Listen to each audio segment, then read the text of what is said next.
यह गाथा है सातनकोट की उस पवित्र भूमि की जहाँ की हर ईंट, हर किला और हर युद्ध भूमि पराक्रम की गवाही देती है। ये वही भूमि थी जहाँ सिर्फ राजमहलों में नहीं बल्कि रण क्षेत्र में भी शूरवीर जन्म लेते थे। इसी भूमि से उठे महाराज सातनदेव पासी, एक ऐसे योद्धा जिनकी तलवार के आगे बड़े बड़े महायोद्धाओं को भी घुटने टेकने पड़े। प्रदेश के बांगरमऊ क्षेत्र में जन्मे सातनदेव पासी बचपन से ही असाधारण प्रतिभा के धनी थे। जब अन्य बालक खेलकूद में व्यस्त होते तब सातन अपनी तलवार की धार को तेज करने में लगे रहते। उन्हें घुड़सवारी और युद्ध कला की शिक्षा विरासत में मिली थी, लेकिन उनके भीतर एक जन्मजात योद्धा का साहस था। वह सिर्फ एक राजा नहीं बल्कि स्वाभिमान और स्वतंत्रता के जीवंत प्रतीक थे। सातनदेव पासी की वीरता की कहानियां उत्तर भारत के कोने कोने तक गूंजती थी। जब आल्हा और ऊदल जैसे महायोद्धाओं का पराक्रम चरम पर था, तब भी उन्हें सातनदेव पासी की शक्ति के आगे झुकना पड़ा। इतिहास कहता है कि सातनदेव पासी ने रणभूमि में आल्हा और ऊदल को पीछे हटने पर मजबूर कर दिया था। इतना ही नहीं, उनके साले जोगा और भोगा भी सातन की तलवार के आगे टिक नहीं पाए और वीर गति को प्राप्त हुए। ये सिर्फ एक युद्ध नहीं था, ये सामर्थ्य और स्वाभिमान की परीक्षा थी जिसमें सातनदेव पासी ने अपने शौर्य का लोहा मनवाया। उनके नेतृत्व में सातनकोट एक अजेय दुर्ग के रूप में खड़ा हुआ, जिसकी सीमाओं को लांघने की हिम्मत करना किसी के बस की बात नहीं थी। जब जयचंद, जो खुद को उस समय उत्तर भारत का सबसे शक्तिशाली राजा समझता था, उसने सातनदेव पासी को एक फरमान भेजा, या तो मेरी अधीनता स्वीकार करो और कर चुकाओ या फिर युद्ध के लिए तैयार रहो। लेकिन सातनदेव पासी स्वतंत्रता के उपासक थे। उनके लिए यह सिर्फ एक कर देने का सवाल नहीं था, बल्कि उनके सम्मान और अस्तित्व की बात थी। उन्होंने गर्व से सिर उठाकर उत्तर दिया, हम स्वतंत्र हैं और स्वतंत्र ही रहेंगे। तो आज मैं आपके सामने उसी वीर महाराज सातनदेव पासी की कहानी रखने जा रहा हूँ।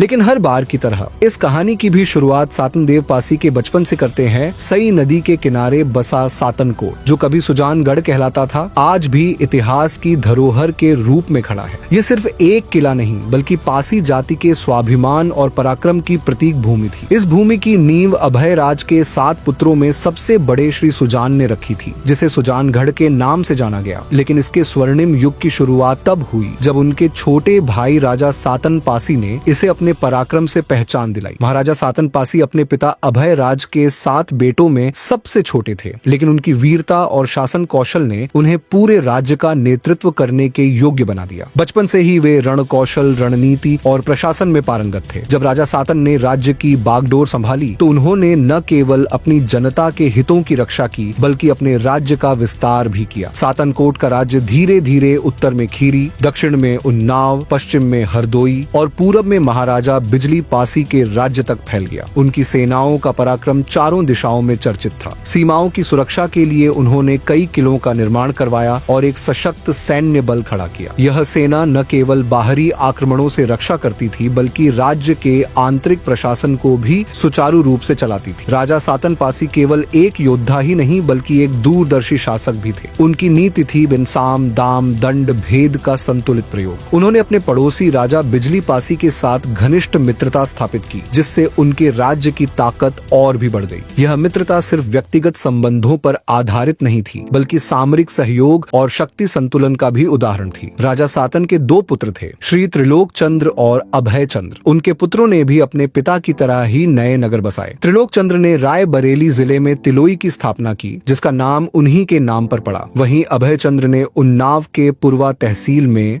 डोडिया खेड़ा बसाया। यह प्रमाण था कि राजा सातन पासी न केवल एक वीर योद्धा थे बल्कि एक सक्षम प्रशासक भी थे, जिन्होंने अपने राज्य की समृद्धि का विस्तार किया। लेकिन राजा सातन पासी के काल में ही उत्तर भारत में कन्नौज का राजा जयचंद अपने राज्य को मजबूत करने में लगा था। जयचंद को अपने क्षत्रिय वंश का घमंड था और वह नहीं चाहता था कि कोई अन्य राजा उसकी बराबरी करे। जब सातन पासी का राज्य दिन ब दिन फलने फूलने लगा और उनकी शक्ति बढ़ने लगी तो जयचंद के मन में ईर्ष्या की आग जल उठी। इतिहासकार मानते हैं कि राजा सातन पासी का शासन 1150 ईस्वी से 1202 ईस्वी के बीच रहा, जबकि जयचंद 1170 ईस्वी से 1194 ईस्वी तक कन्नौज पर शासन कर रहा था। इसका अर्थ यह हुआ कि दोनों ही समकालीन प्राचीन शासक थे और उनका संघर्ष उस दौर की सबसे महत्वपूर्ण घटनाओं में से एक था। राजा सातन पासी ने अपने पराक्रम, बुद्धिमानी और शक्ति से अपने राज्य को सुदृढ़ किया और किसी के आगे झुकने से इनकार कर दिया। उनके इस स्वाभिमान और वीरता की गाथा आज भी पासी समाज और भारतीय इतिहास में एक प्रेरणा बनी हुई है। उनका राज्य एक स्वतंत्र शक्ति के रूप में उभरा, जिसने दिखा दिया कि शक्ति और आत्मसम्मान के साथ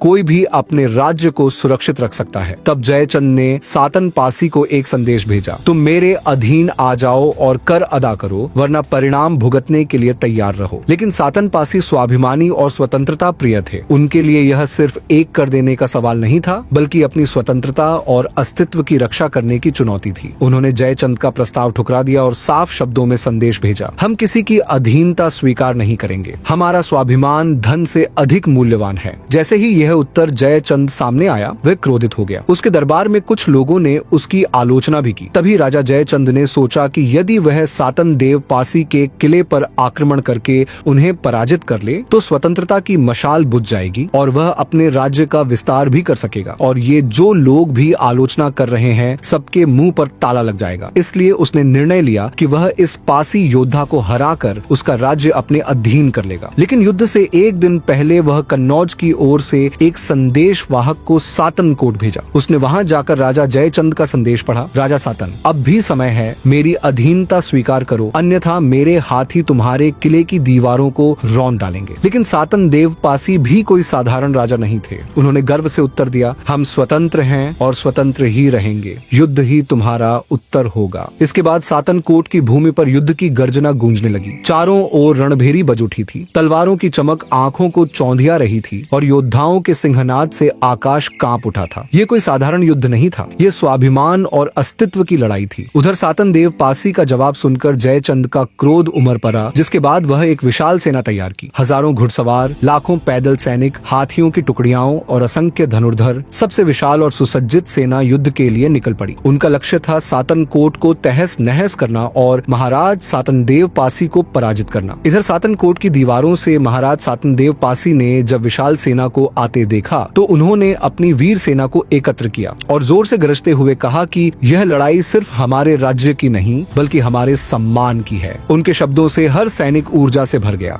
इसके बाद युद्ध की शुरुआत हो गई। दोनों सेनाएं आपस में टकराने लगे। घंटों तक दोनों सेनाओं के बीच भयंकर युद्ध हुआ। तलवारें टकराईं, भाले छलनी हुए और रणभूमि रक्त से लाल हो गई। सातन देव पासी स्वयं युद्ध के अग्रभाग में खड़े थे। उनकी तलवार बिजली की तरह चमक रही थी। वे एक के बाद एक शत्रु को धराशायी कर रहे थे। उनके वीर सैनिक दुश्मनों पर टूट पड़े और कन्नौज की सेना को घुटनों पर ला दिया। आखिरकार इतने भयानक युद्ध जयचंद की सेना हार कर भाग खड़ी हुई। इस युद्ध में जयचंद के बेटे हरीशचंद्र गंभीर रूप से घायल हो गए और वह घायल अवस्था में ही वह कन्नौज भाग गए। यह सातन देव पासी की एक ऐतिहासिक जीत थी। उन्होंने सिद्ध कर दिया कि कोई भी शक्ति उनके राज्य और उनके स्वाभिमान को नहीं हरा सकती। लेकिन यह युद्ध की समाप्ति नहीं थी। जयचंद इतने आसानी से हार मानने वालों राजा में से नहीं थे, लेकिन यह पराजय उनके लिए बहुत अपमानजनक साबित हुई। लोग, उनके राज्य के लोग ही उन्हें भला बुरा बोलने लगा। यह देख वह प्रतिशोध की आग में जलने लगे और उसके बाद एक नई योजना बनाने में जुट गए। हुआ यह था कि उस समय महोबा के राजा परमाल ने अपने महायोद्धा जैसे सेनापति आल्हा और ऊदल को अपने दरबार से निकाल दिया था। वह आल्हा और ऊदल को दरबार से क्यों निकाले थे, इसके पीछे का इतिहास जानने के लिए मेरे इस वीडियो को जरूर देखें या ऊपर आई बटन पर क्लिक करें। उस वीडियो में मैंने आल्हा और ऊदल की संपूर्ण इतिहास बताया है। तो जब महोबा के राजा परमाल ने अपने महायोद्धा जैसे सेनापति आल्हा और ऊदल को अपने दरबार से निकाला, तो ये दोनों योद्धा जंगल में इधर उधर भटकने लगे। जयचंद को इसी मौके की तलाश थी। उसने तुरंत आल्हा और ऊदल को अपने दरबार में आमंत्रित करने के लिए एक दूत भेजा और वह दूत से कहलवाया कि अगर आल्हा और ऊदल मेरे महल में रहेंगे तो उन्हें किसी प्रकार की दिक्कत नहीं होगा और उन्हें बहुत अपार धन दिया जाएगा। बस यहाँ पर आकर उन्हें मेरे सैनिकों को युद्ध लड़ना सिखाना होगा। जिसके बाद आल्हा ऊदल उनके दरबार में चले गए और वहाँ की सैनिकों को युद्ध के लिए तैयार करने लगे। तभी एक दिन प्रतिशोध की आग में जल रहा जयचंद आल्हा ऊदल के सामने एक प्रस्ताव रखा। वे बोले कि अगर तुम सातन देव पासी को हरा दोगे तो मैं तुम्हें संपूर्ण राज्य और अपार धन दौलत दे दूंगा। इसके लिए तुम्हारे पास मेरी पूरी सेना होगी। पहले तो आल्हा और ऊदल ने इनकार कर दिया, परंतु बहुत बार कहने पर वो भी मान गए। आल्हा और ऊदल के लिए यह युद्ध एक अवसर के समान था अपनी महोबा में खोई हुई प्रतिष्ठा को पुनः प्राप्त करने का, क्योंकि आल्हा ऊदल का नाम उस समय अपने आप में एक महान योद्धा के रूप में प्रसिद्ध था। उनके शौर्य की गाथाएं दूर दूर तक फैली हुई थी। उस समय हर कोई जानता था कि जब आल्हा ऊदल तलवार उठाते हैं तो शत्रु दहशत के मारे कांप उठते हैं। लेकिन इस बार राजा जयचंद डायरेक्ट राजा सातन पासी पर हमला न कर उनके घनिष्ठ दोस्त राजा बिजली पासी पर हमला करने को बोलते हैं। वैसे पहले भी राजा जयचंद ने कई बार अपने बेटे लाखन को राजा बिजली पासी से लड़ने के लिए भेजे थे, परंतु हर बार हार ही हुई थी। इतिहासकारों के अनुसार राजा जयचंद पिछले 12 सालों से राजा बिजली पासी को हराना चाहते थे, लेकिन हर बार पराजय ही मिलती थी। लेकिन इस बार आल्हा और ऊदल के आने से वो सोच रहे थे कि पहले बिजली पासी के किलों पर कब्जा करके उसके बाद सातन पासी पर भी हमला कर देंगे। इसलिए वो आल्हा और ऊदल को राजा बिजली पासी पर हमला करने को बोलते हैं। लेकिन युद्ध से पहले राजा जयचंद ने एक संदेश राजा बिजली पासी को भेजा, महाराजा कन्नौज सम्राट को लगान दो, अन्यथा परिणाम भुगतने को तैयार रहो। महाराजा बिजली पासी ने बिना किसी हिचकिचाहट के उत्तर दिया, हमने अपने राज्य को तलवार की धार से बचाया है, न कि झुके हुए सिर से। कन्नौज के सम्राट को जाकर कहो कि बिजली पासी कर नहीं चुकाते, बल्कि तलवार से उत्तर देना जानते हैं। ये उत्तर जयचंद के अहंकार पर वार था। वह क्रोधित हो उठा और अपनी विशाल सेना को आल्हा ऊदल के हाथों सौंप कर युद्ध के लिए भेज दिया। इस युद्ध में आल्हा और ऊदल ने अपने साले जोगा और भोगा को सेना लेकर बिजली पासी पर गांजर की धरती पर चढ़ाई कर दिया। लेकिन बिजली पासी के गुप्तचरों ने यह खबर पहले ही महाराजा तक पहुंचा दी। घुड़सवार दूतों ने तेज रफ्तार से संदेश पहुंचाया और बोला, महाराज आल्हा ऊदल अपनी विशाल सेना के साथ आपके राज्य की ओर बढ़ रहे हैं। यह सुनते ही बिजली पासी ने अपनी सेना को तैयार होने का आदेश दिया। पासी संघ के सभी राजा और सरदार युद्ध के लिए बुला लिए गए। सभी 12 किलों पर सैनिकों को सतर्क कर दिया गया। रणभूमि में कड़ा मुकाबला करने की रणनीति बनाई गई। इधर आल्हा ऊदल अपनी सेना लेकर गोमती नदी के किनारे लाखन कोट के पास पहुंचे। वहां एक ऊंचे टीले पर उन्होंने अपना पड़ाव डाला, लेकिन उन्हें इस बात का अंदाजा नहीं था कि वह टीला गुप्त सुरंगों से भरा हुआ था, जिनका इस्तेमाल पासी सैनिक छापा मारने के लिए कर सकते थे। रात होते ही बिजली पासी के योद्धाओं ने गुप्त सुरंगों से बाहर निकलकर अचानक हमला कर दिया। आल्हा ऊदल की सेना इस हमले के लिए तैयार नहीं थी। चारों ओर से पासी सैनिकों की तलवारें बरसने लगी।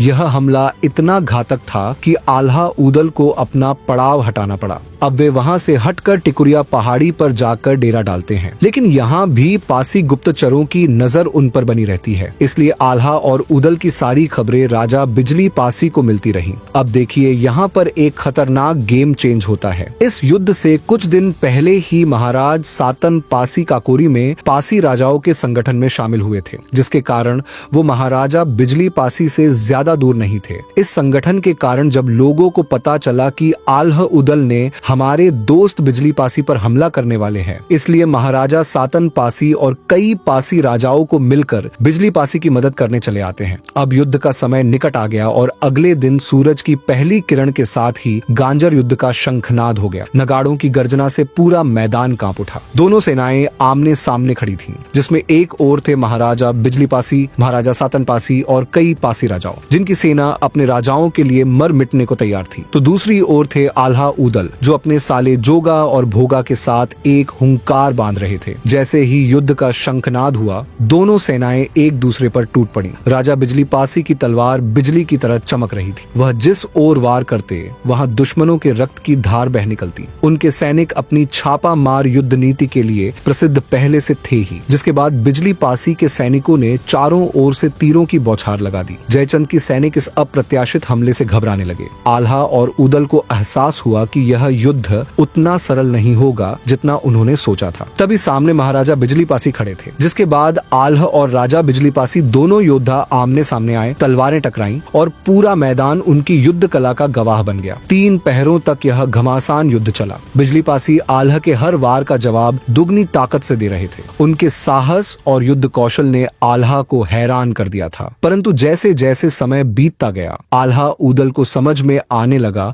कि उन्होंने एक भयंकर भयंकर भूल कर दी थी। वे बिजली पासी की ताकत को कम आंक बैठे थे। अब धीरे धीरे युद्ध की गति तेज हो चुकी थी। बहुत सारे इतिहासकारों का कहना है कि जब सीधी टक्कर से आल्हा ऊदल को सफलता नहीं मिली तो उन्होंने एक कपट भरी योजना बनाई। उन्होंने अपने कुछ सैनिकों को रात्रि में पासी शिविरों में घुसकर वहां के प्रमुख राजाओं को मारने का आदेश दिया, जिसके कारण चितिया आपू के राजा चिता पासी इस विश्वासघाती हमले में वीरगति को प्राप्त हो गए। आल्हा ऊदल के सैनिक रात के अंधेरे में शिविर में घुसे और सोते समय ही उन पर हमला कर दिया। राजा चिता पासी का सिर काट लिया गया। धीरे धीरे अन्य पासी सरदारों को भी इसी रणनीति से मारा जाने लगा। इसी छल से उस रात कई सैनिकों ने महाराजा बिजली पासी पर भी हमला किया था, लेकिन बिजली पासी ने रात को भी ताबड़तोड़ तलवारें चलाईं और सभी सैनिकों को अपने शिविरों से खदेड़ भगाया। लेकिन इस मुठभेड़ में वो घायल हो गए। लेकिन उनको दुख अपने शरीर का न होकर उनको ज्यादा दुख कई पासी राजाओं को मरने के कारण हुआ। परंतु इस छल कपट के बावजूद महाराजा बिजली पासी अगले सुबह युद्ध भूमि में डटे रहे। उनका शरीर घावों से भरा हुआ था, उनका घोड़ा घायल हो चुका था, परंतु उनकी तलवार की गति